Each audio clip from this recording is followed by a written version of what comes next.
भारती। सखी सहेली। सभी सखियों सहेलियों को और ये छुटकी बहुरिया को बुआ का ढेर सारा प्यार आशीर्वाद। काहे परेशान क्यों हो तुम इतनी ज़्यादा? नहीं परेशान नहीं है, हमने हम सोचा समझ रहे हैं कुछ तुम मतलब अभी हम पता है तुमसे कि आज हम तुमसे कुछ सवाल करने वाले हैं तो पहले ही तुमने मुंह बना लिया। देखो ऐसा है तुम बच तो सकती नहीं, लेकिन चलो कोई बात नहीं, पहले विषय बता दो कि आज हम सिर्फ यही वाले 3 विषय बताना जो हमने तुम्हें बताए थे। विटामिन डी की कमी से, हाँ विटामिन डी की कमी से शरीर में क्या हानियां होती हैं, साथ ही में हम ये भी बताएंगे बुआ कि उसकी कमी के लक्षण क्या होते हैं और उसके बाद उसके शरीर पर प्रभाव क्या पड़ेंगे। क्या बात है, इन्हें सब पता है भाई। ये तो वर्ड फेमस है कि हमारे बिटिया बहुरिया सब समझदार बहुत है। और कथा सुधा में आज हम क्या लेकर आने वाले हैं? हम ले आए हैं 6 आने का टिकट।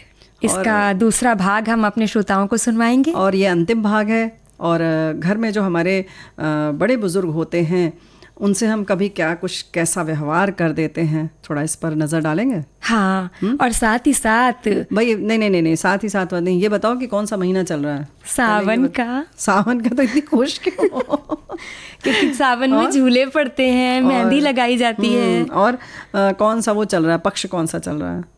शुक्ल पक्ष है ना, निकला दबी जबान में। और आज है पंचमी तिथि, तो शुक्ल पक्ष की जो पंचमी तिथि है इसमें हम मनाते हैं नाग पंचमी का त्योहार। जी हाँ मनाते हैं। क्यों मनाते हैं ये बताओगे अभी?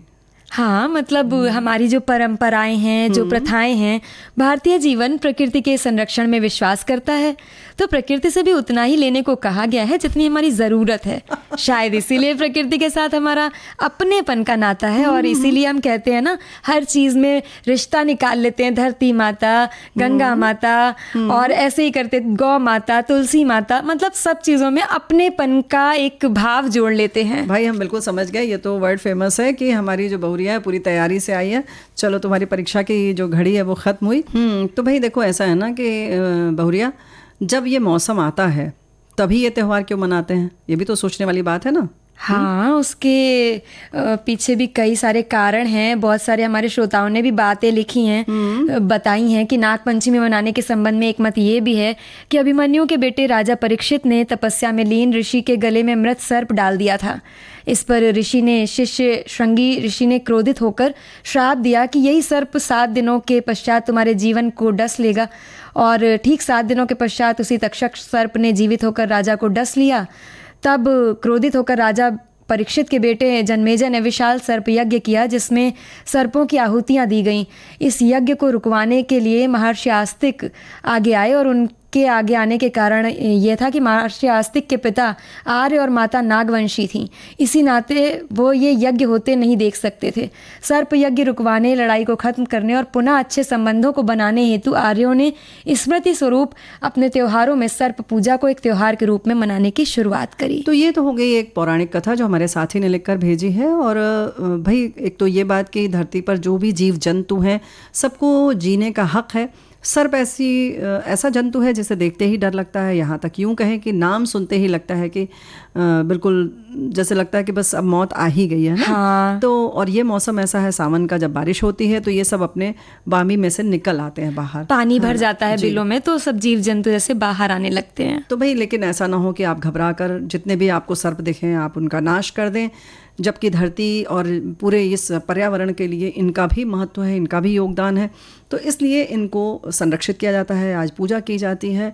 आज हमारे यहाँ बिहार में हमारे साथी लिख रहे हैं कि विषधर बाबा नागपंचमी का मेला लगा हुआ है वैशाली में। इसी मेले की भीड़ में एक बूढ़ी दादी जिनके पास एक पैसे भी न थे, बेचारी मन उदास की एक सड़क के किनारे बैठी हुई थी। जब मैंने उनसे पूछा तो फक फक पड़ी। मैंने थोड़ी सी मदद की जिसमें उनके अंदर एक नई ऊर्जा का संचार हुआ और हजारों दुआएं देते हुए आगे बढ़ गईं।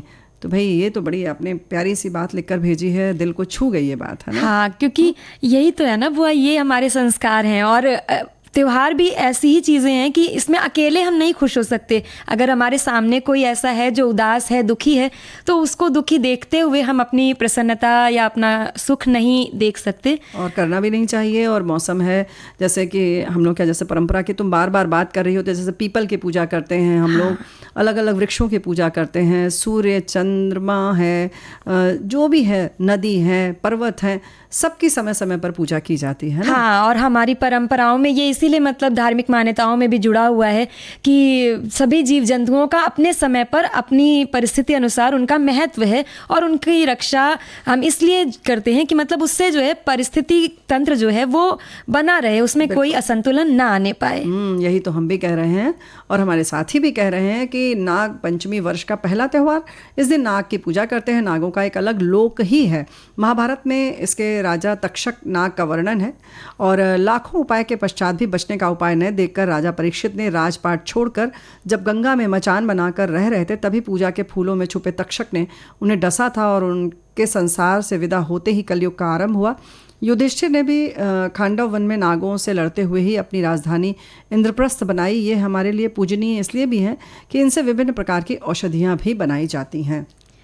हाँ बुआ, ये तो मतलब विज्ञान में भी ये मतलब लिखा हुआ है, हाँ प्रमाणित है कि सिर्फ उनके विष से बहुत सारे ऐसे एंटीबायोटिक और वो सब इंजेक्शन वगैरह बनाए जाते हैं। तो इन सब चीज़ों को देखते हुए, सारी परिस्थितियों को समझते हुए, हमेशा सिर्फ भय से या डर से उनके नाश का हमें विचार नहीं करना चाहिए।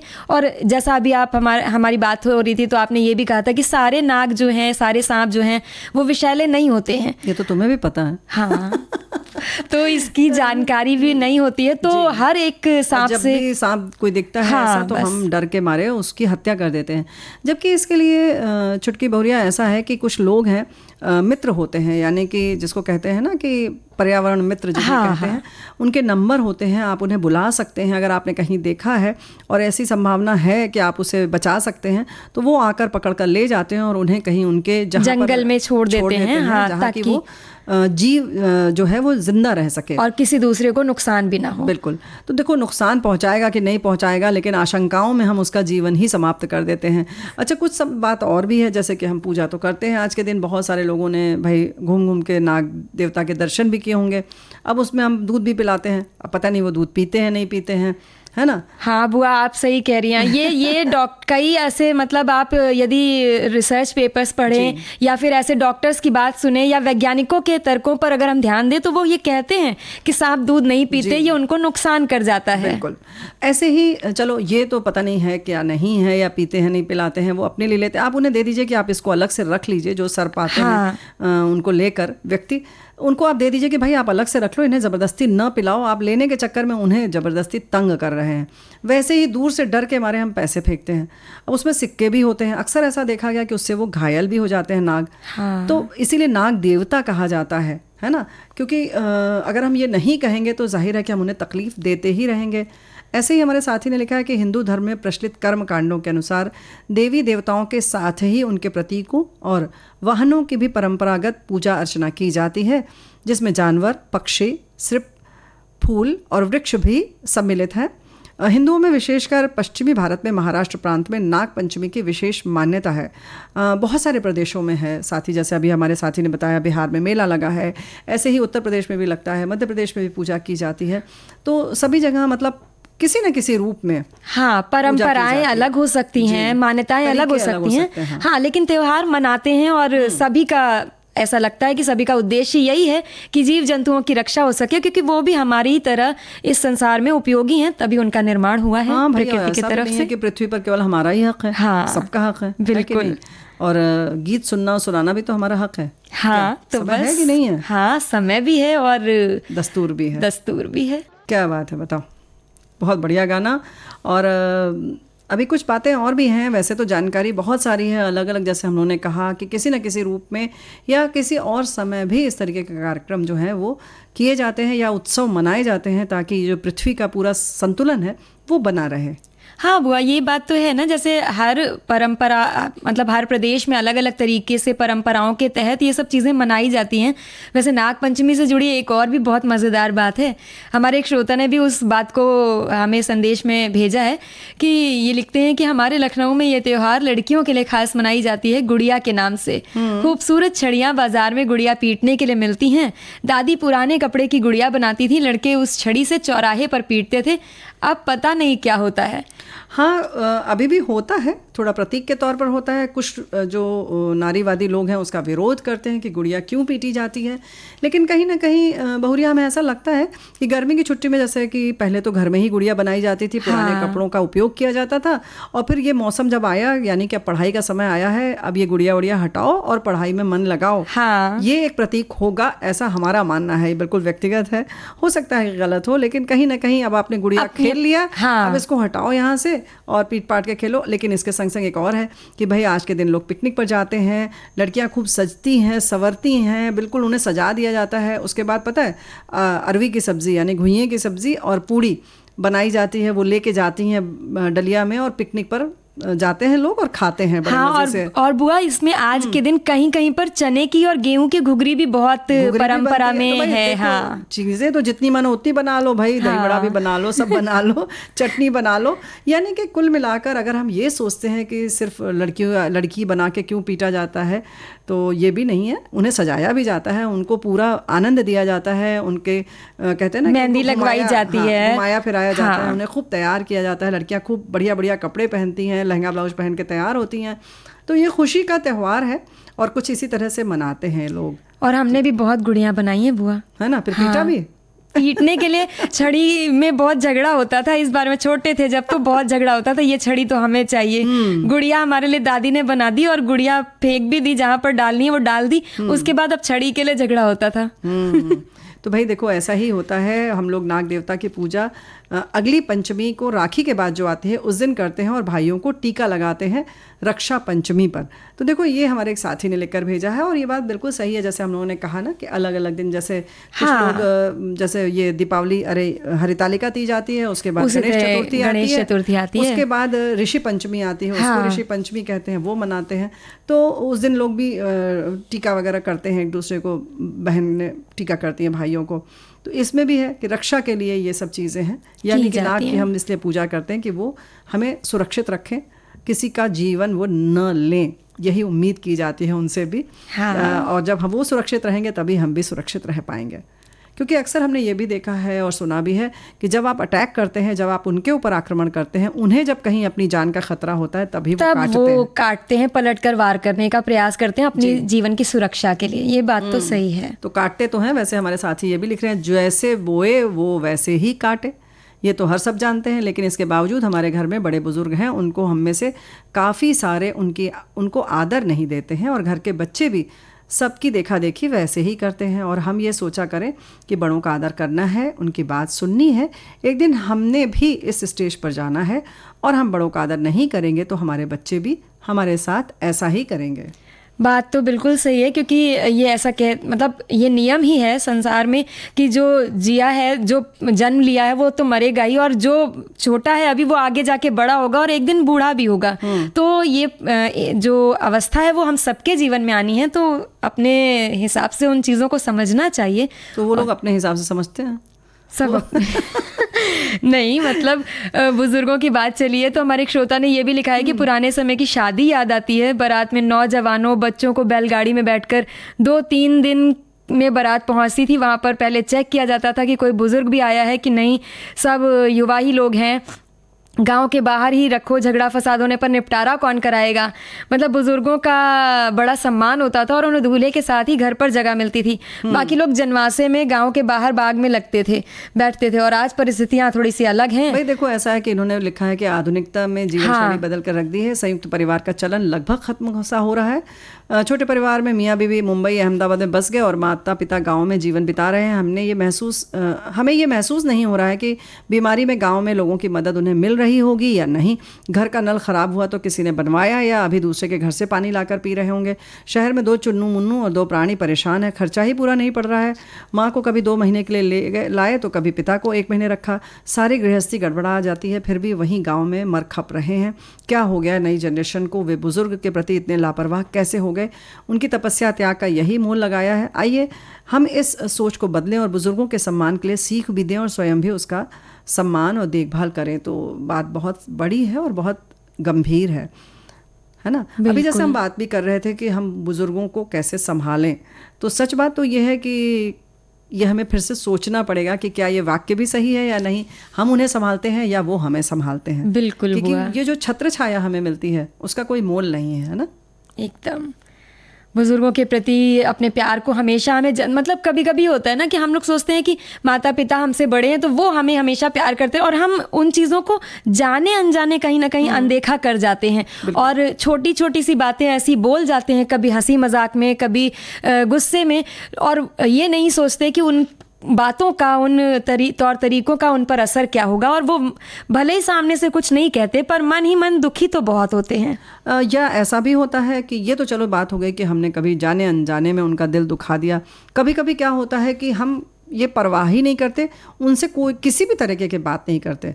चलो हमने बुरी बात नहीं की, अब हम सोचेंगे पूरे दिन हमने कोई कड़वी बात ही नहीं की, लेकिन आप ये तो सोचिए कि कभी तारीफ भी तो नहीं की, तो क्या उसकी जरूरत तो नहीं है?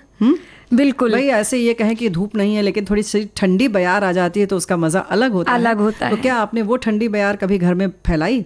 तो वो भी आप देखिए, जैसे हमारे एक साथी लिख रहे हैं कि ये है स्नातक की याद है, स्नातक की परीक्षा थी और मैं हर पेपर में पड़ोस में रहने वाले दादाजी और दादी जी से चरण छूकर आशीर्वाद लेकर जाता था, क्योंकि मेरे दादाजी का स्वर्गवास बहुत पहले हो गया था जब मैं छोटा था।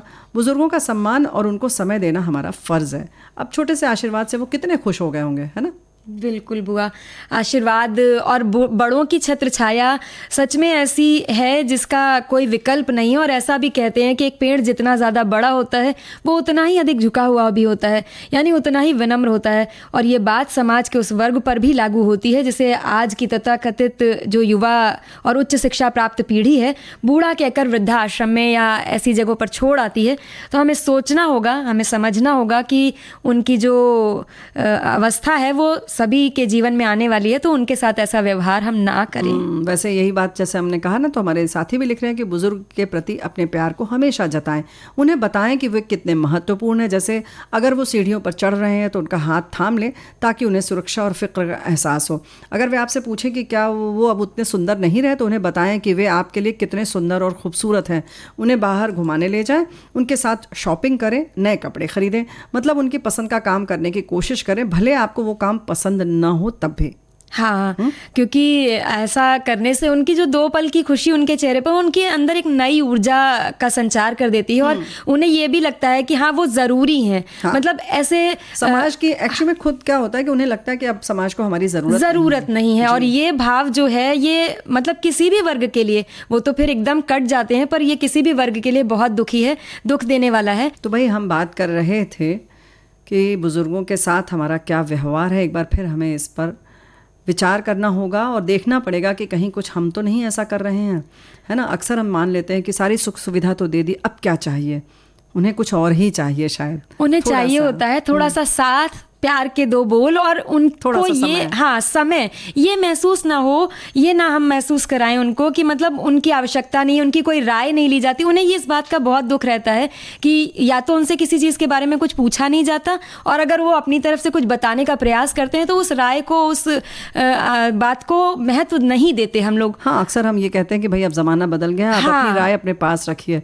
खैर हमारे साथियों ने बहुत सारे संदेश लिखे हैं। तो एक हमारे साथी हैं, उन्होंने लिखकर भेजा है कि बुजुर्गों के साथ हमारा व्यवहार, हमने युवावस्था में अपने बुजुर्गों के साथ व्यवहारिकता निभाई और अब हम बुजुर्ग हैं और हम अपने बच्चों के साथ आपसी संबंधों को निभा रहे हैं। बुजुर्ग व्यक्ति से बोलचाल करते समय नम्रता से बात करें और धैर्य से उनकी बात या विचार को सुनकर समझने की कोशिश करिए। ये बात ध्यान में रखें कि उनके ज़माने में परिस्थितियाँ अलग थीं और वे किन कठिनाइयों से गुजरे हैं। आज की डिजिटल दुनिया को भले ही ना समझें वो, पर उनके पास सांसारिक ज्ञान और व्यावहारिकता है जो सब मुश्किलों का हल निकाल सकती है। बिल्कुल सही बात है। ऐसे ही हमारे साथी लिख रहे हैं कि इन्होंने नागपंचमी की जिक्र किया है और फिर लिखा है कि बुजुर्गों की पूजा भले हम ना करते हों, लेकिन उनके साथ हमारा व्यवहार सम्माननीय होना चाहिए। उनकी उंगली पकड़कर हम बड़े हुए हैं, पढ़े लिखे, आगे बढ़े हैं। उम्र में वो हमसे ज़रूर बड़े हैं, लेकिन अब उनकी उमरिया घटती जा रही है, अशक्त होते जा रहे हैं। तब अब हमें उनका सहारा बनना हमारा फ़र्ज़ बनती है। उम्र बढ़ने के साथ उनके व्यवहार स्वभाव में बदलाव भले ही आ गया हो, उनके प्रति हमारी संवेदना में ज़रा भी बदलाव या किसी प्रकार की कमी नहीं आनी चाहिए। अच्छा हाँ, ये बात तो है कि अक्सर क्या होता है कि कभी कुछ बुज़ुर्गों ऐसा नहीं है कि सबके पास बहुत अनुभव हो या सभी के पास कहते हैं ना कि एक सफल व्यक्ति हुआ हो, लेकिन इसका मतलब नहीं कि अगर वो सफल नहीं रहे अपनी ज़िंदगी में तो उनका कुछ भी हम अपमान कर लें या कुछ भी कह दें उनको। अब उनका समय ऐसा है कि बस अब उनको प्यार से बात करिए, थोड़ा सा वक्त दीजिए, है ना। बिल्कुल बुआ। और हमारे एक और श्रोता हैं, उन्होंने ये लिखा है कि बुज़ुर्गों का सम्मान, तो जिस घर में बुज़ुर्गों का सम्मान नहीं मिलता उस घर के परिवार के सदस्यों को भी आदर और इज़्ज़त नहीं मिलती। और आजकल के बच्चे तो पढ़े लिखे हैं, वो तो अपने बुज़ुर्गों का इज़्ज़त और उन्हें पूरा सम्मान देते ही हैं, लेकिन हमने हमारे बुज़ुर्गों की हर बात का पालन किया था। उन्होंने जो भी परिवार में निर्देश दिए थे हमने उनकी हर बात को माना था। जो अच्छे परिवार में होते हैं उनमें बड़े बुज़ुर्गों का सम्मान आज भी होता है, लेकिन आज के समय में तो बुज़ुर्गों का सम्मान ना करने वाले परिवार शायद कम ही हैं। वैसे हमारे साथी ये भी लिख रहे हैं कि बुज़ुर्ग इतने सेंसिटिव हो जाते हैं कि कम सुन रहे हैं। अगर आप तेज़ बोलते हैं तो इस बात का भी उन्हें दुख पहुंचता है कि तुम लोग चिल्ला कर बोलते हो। मेरे ऊपर कोई चिल्ला कर बोले मुझे नहीं पसंद आता है और ना मैं किसी की तेज़ बोलती हूँ। तो ये छोटी छोटी चीज़ों का आप ख्याल रखिए। और स्वप्निल, ऐसा है बहुरिया, कहीं चले घूम आए। हाँ, और क्या, 6 आने का टिकट लो और चलते हैं, चलिए देखते हैं इस यात्रा पर कहानी के साथ साथ। तो सुनते हैं ये कहानी पठन 6 आने का टिकट, भगवती चरण वर्मा की एक कहानी है। और उसके बाद हम और भी बातें करेंगे। आज सुबह विटामिन डी की कमी की भी बात करेंगे, है ना। जी बिल्कुल, और उसके बारे में पूरी चर्चा करेंगे, लेकिन उससे पहले हम बता देते हैं अपने दर्शकों को, ये कहानी सुना देते हैं। पिछली बार हमने सुना था कि किस तरह से एक संपादक महोदय के घर में एक लेखक आ जाते हैं और रहते हैं उनके साथ, और कहीं ना कहीं वो बहुत समझदार हैं, बहुत वाक्पटु हैं। उनकी वाक्पटुता देखते हैं जो लेखक आए हैं वो, और कौन बचता है इसमें और कौन कितना किसको इस्तेमाल कर पाता है। तो सुनते हैं इसका दूसरा और अंतिम भाग।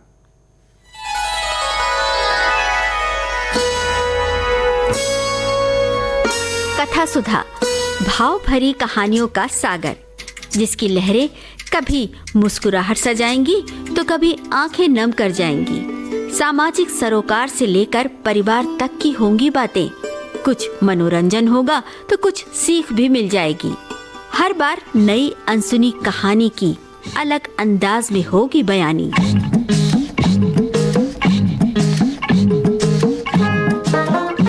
कहानी की मौलिकता बनाए रखते हुए श्रोताओं के लिए कार्यक्रम रोचक और सुगम हो, इसलिए कहानी में थोड़े बहुत बदलाव किए गए हैं।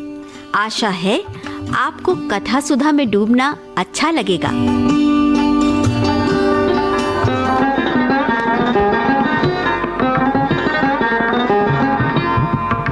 छह आने का टिकट। इस कहानी में पिछले हफ्ते आपने सुना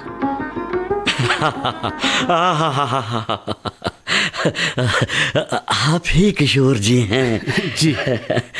आप तो मुझे जानते ही हैं, राम खेलावन शरण नारायण प्रसाद सिंह, वही जिसने आपको 6 कविताएं भेजी थी, जिस पर आपने लिखा था कि खो गई, और जिस पर मैंने 12 कविताएं भेजी तो आपने लिखा था कि आंधी में उड़ गई। अच्छा। और फिर मैंने 18 कविताएं भेजी थी तो आपने लिखा था कि जिस कंपोजिटर को आपने कविताएं कंपोज करने को दी है उस पर इतना प्रभाव पड़ा कि वो साधु बन गया। कविताएं अपने साथ लेता गया। लिहाजा मैं खुद अपनी 24 कविताएं लेकर आपकी सेवा में उपस्थित हूँ। अच्छा, तो आप ही राम खेलावन शरण नारायण प्रसाद सिंह हैं। हाँ, आपके दर्शनों से मैं कृतार्थ हो गया। कल रात मैंने ये तय किया कि मुझे आपका संपर्क पूर्ण रूप से प्राप्त नहीं हो रहा, क्योंकि दफ्तर में दिन भर आप व्यस्त रहते हैं और आपकी अमृतवाणी मैं नहीं सुन पाता।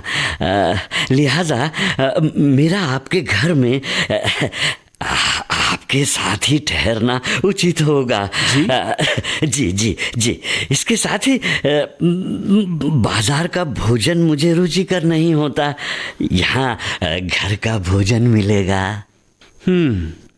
मेरी सबसे बड़ी कमजोरी यह है कि आदमी मैं मुरव्वत वाला हूँ और आसानी से ना नहीं कह सकता हूँ। लिहाजा अब श्री राम खेलावन शरण नारायण प्रसाद सिंह मेरे निजी अतिथि बनकर मेरे घर पर जम गए।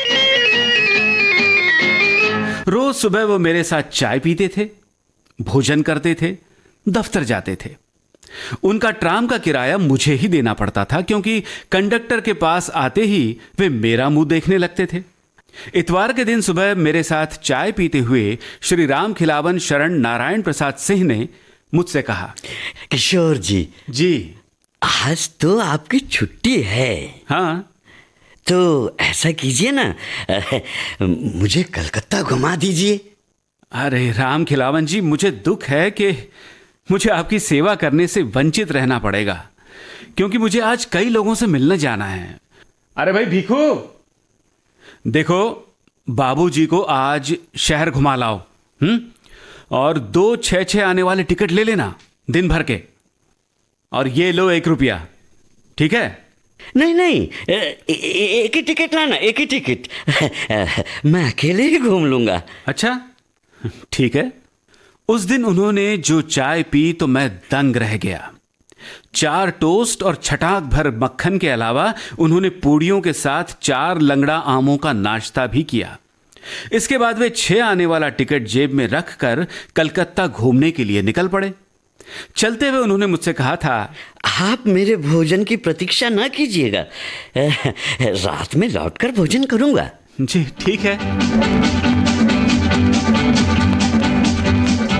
दिन भर मैं कामकाज में व्यस्त रहा। रात को मैं करीब 11 बजे घर लौटा, लेकिन एक अजब सा सन्नाटा मुझे मालूम हुआ। नौकर चाकर सभी मौजूद थे, लेकिन न मुझे भक्तिपूर्वक प्रणाम करने वाला मेरा भक्त था, और न लगातार प्रश्नों की झड़ी लगाने वाला, अजीब अजीब शंकाएं उठाने वाला और मेरी सूनी जिंदगी की सुख शांति हरने वाला मेरा अतिथि था।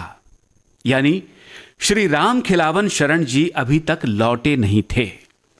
नौकर मेरा खाना ले आया, लेकिन यकीन दिलाता हूं मुझसे खाना न खाया गया।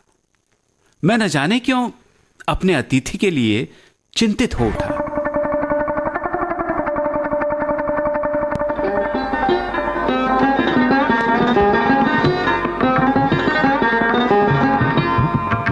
राम खिलावन शरण नारायण प्रसाद सिंह के साथ क्या हुआ?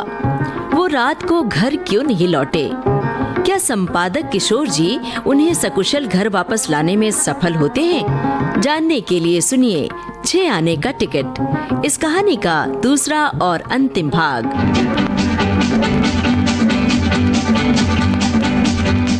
कलकत्ता बहुत अच्छा नगर नहीं है, और श्री राम खिलावन अपने जीवन का जहाज लेकर अकेले ही इस कलकत्ता नामक महासागर में निकल पड़े थे। मुझे चिंता हो रही थी कि कहीं बस के नीचे तो नहीं आ गए, या रास्ता तो नहीं भूल गए, या उन्हें कोई भगा तो नहीं ले गया।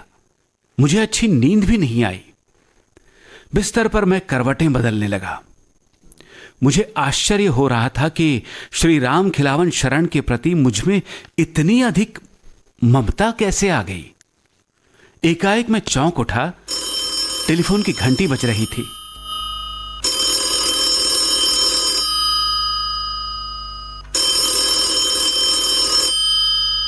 मैं उठा, घड़ी पर मेरी नजर गई और उस समय 3 बजे थे। धड़कते दिल के साथ कांपते हुए हाथों से मैंने रिसीवर उठाया। हेलो, भवानीपुर थाने से बोल रहा हूं। आपके यहां कोई राम खिलावन शरण प्रसाद तो नहीं ठहरे हैं? जी खैरियत तो है, जिंदा है ना? जी हां, है तो खैरियत से, लेकिन पिए हुए हैं। आध घंटा हुआ लाए गए हैं, आप उन्हें ले जाइए। जी। रिसीवर मैंने रख दिया। अच्छा, तो हमारे श्री राम खिलावन शरण प्रसाद सिंह इतने पहुंचे हुए आदमी है। भाई मान गए। विश्वास नहीं होता कि ऐसे भी होते हैं। ऐसा लग रहा है जमीन फट जाए और हम उसमें समा जाएं। अब ये राम खिलावन शरण नारायण प्रसाद सिंह जैसे आदमी इतना पी सकते हैं कि थाने में बांध दिए जाए, तो हम जैसे न पीने वालों के तो जीवन का कोई अर्थ ही नहीं। बहरहाल अपने अतिथि को हवालात से लाना ही था, और मैं हवालात पहुंचा। पूरे 5 रुपए देकर राम खिलावन शरण को मैंने छुड़ाया और उन्हें घर ले आया। घर आते ही श्री राम खिलावन शरण ने खींचकर एक गिलास पानी पिया और फिर मत्था पकड़कर बैठ गए। अब देखिए कि उनकी आंखों से टप टप आंसू गिर रहे हैं और वे मौन बैठे हैं, न हिलते हैं, न डोलते हैं, न बोलते हैं, न चालते हैं।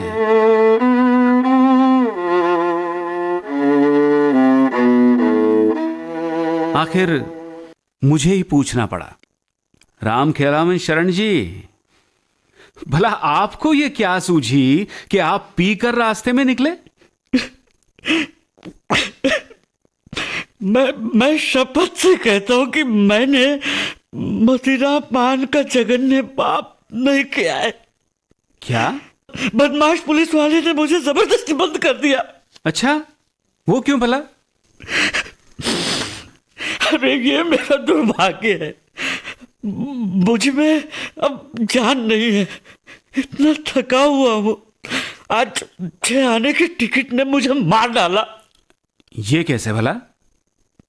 देखिए किशोर जी, आपने मुझे 6 आने का टिकट दे ही दिया था। हाँ। जब मैं कलकत्ता घूमने निकला तो मैंने 2 आने पैसे और साथ में ले लिए कि वक्त जरूरत काम आएंगे। अब मैं रवाना हुआ, ट्राम पर बैठ जाता था, जहां तक जाती थी वहां तक जाता था और उसी ट्राम पर धर्मतल्ला वापस आता था। टॉलीगंज गया, बालीगंज गया, बेहला गया, खिदरपुर गया, पार्क सर्कस गया, सियालदह, राजा बाजार, श्याम बाजार, बाग बाजार, डलहौजी, हाई कोर्ट गया, बऊ बाजार गया, हैरिसन रोड गया, नीमतल्ला भी मैं घूम आया। तो शाम को कुछ थोड़ी सी भूख लगी थी तो पास में 2 आने पैसे थे तो नाश्ता डट कर किया। अब करीब 10 बजे मैं हैरिसन रोड और चितपुर रोड चौराहे पर पहुंचा। वहां उतरा मैंने हिसाब लगाया, 6 आने के टिकट में मैं 1 रुपया 12 आने का घूम चुका था और अब घर आने में 2 आने का और सफर करता तो इस प्रकार 1 रुपये 14 आने घूम चुकता और 6 आने में अपने हिसाब से मुझे 1.5 रुपया घूमना चाहिए था और इसलिए मुझे संतोष करके उस समय लौट आना चाहिए था। लेकिन मालूम होता है कि उस समय मुझ पर शैतान सवार था, क्योंकि एक ख्याल आया कि खर्च 6 आने नहीं बल्कि 8 आने हुए, क्योंकि 2 आने का नाश्ता तो घूमने के सिलसिले में ही मैंने किया था और 8 आने के हिसाब से मुझे 2 रुपए का घूमना चाहिए था। इधर ये ख्याल आया और उधर मुझे एक ट्राम दिखाई दी।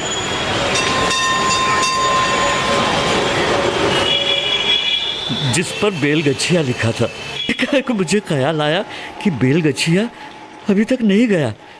मैं उस ट्राम में बैठ गया।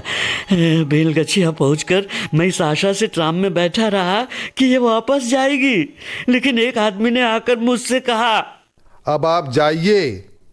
मैंने कहा मैं धर्मतल्ला जाऊंगा। 11 बज गए हैं, घड़ी देख रहे हैं आप। अब यहां से कोई ट्राम नहीं जाएगी। किशोर जी, मैं चौंक उठा।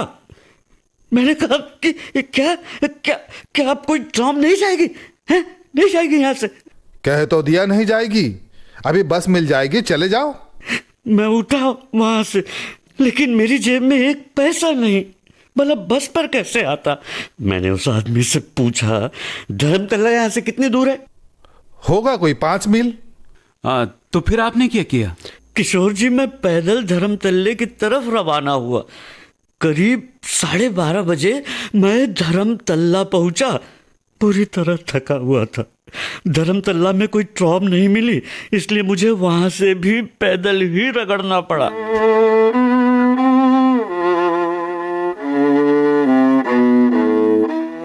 1:30 बजे के करीब मैं उस बड़े चौराहे पर पहुंचा। किशोर जी, आप जरा देखिए ना, 9 मील पैदल चलकर आया था, दिन भर खाना भी नहीं खाया था, प्यास जोरों से लगी थी, पैर लड़खड़ा रहे थे, आंखें निकल पड़ती थी, और उसी समय एक पुलिस वाले ने बढ़कर मुझसे पूछा कि तुम कौन हो।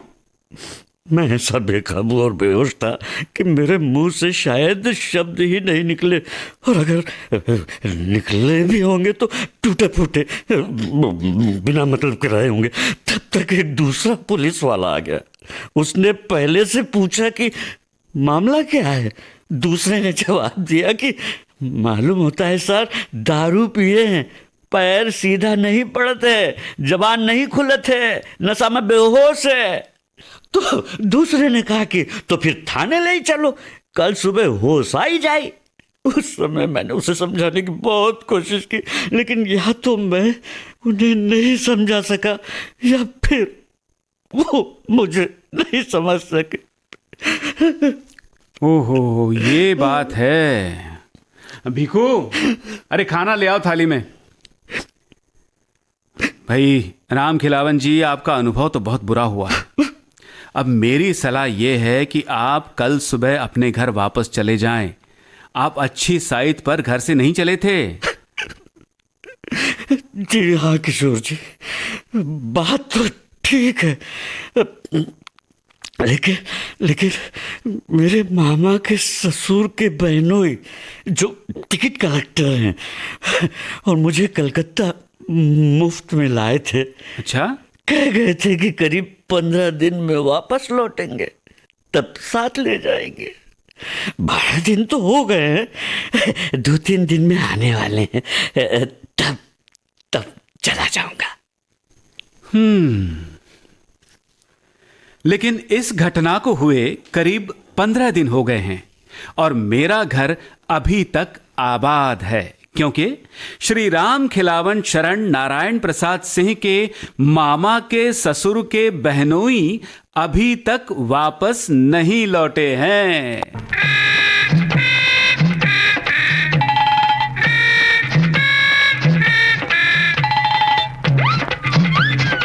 6 आने का टिकट। अभी आप सुन रहे थे भगवती चरण वर्मा की लिखी ये कहानी।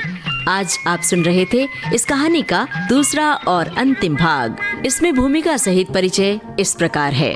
राम खेलावन के रूप में जी श्याम, किशोर जी यानी सूत्रधार जयंत पात्रेकर, पुलिसकर्मी यूनुस खान, ट्राम का कर्मचारी दीपक केसावलेकर। इस कार्यक्रम के प्रस्तुतकर्ता अनुश्री पाठक, परिकल्पना और निर्देशन रेणु चतुर्वेदी।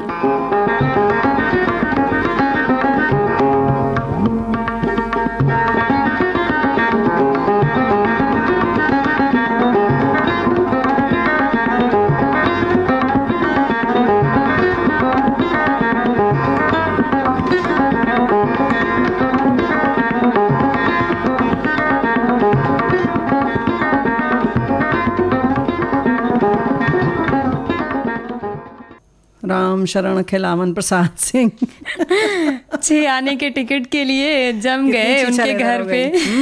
तो भाई देखो, ऐसा है कि ये कहानी वाकई मज़ेदार थी और हमें उम्मीद है कि हमारे साथी लोग जो हैं इसके बारे में अपनी प्रतिक्रिया ज़रूर देंगे।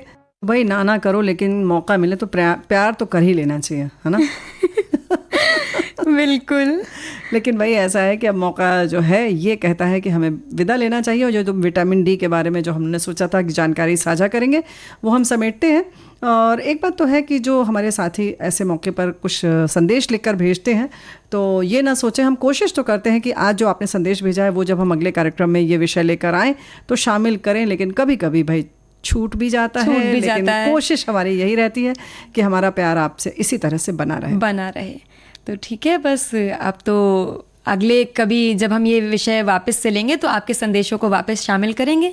फिलहाल के लिए तो अब हम सबको विदा चाहिए। तो प्यारी बुआ और छुटकी बहुरिया का नमस्कार।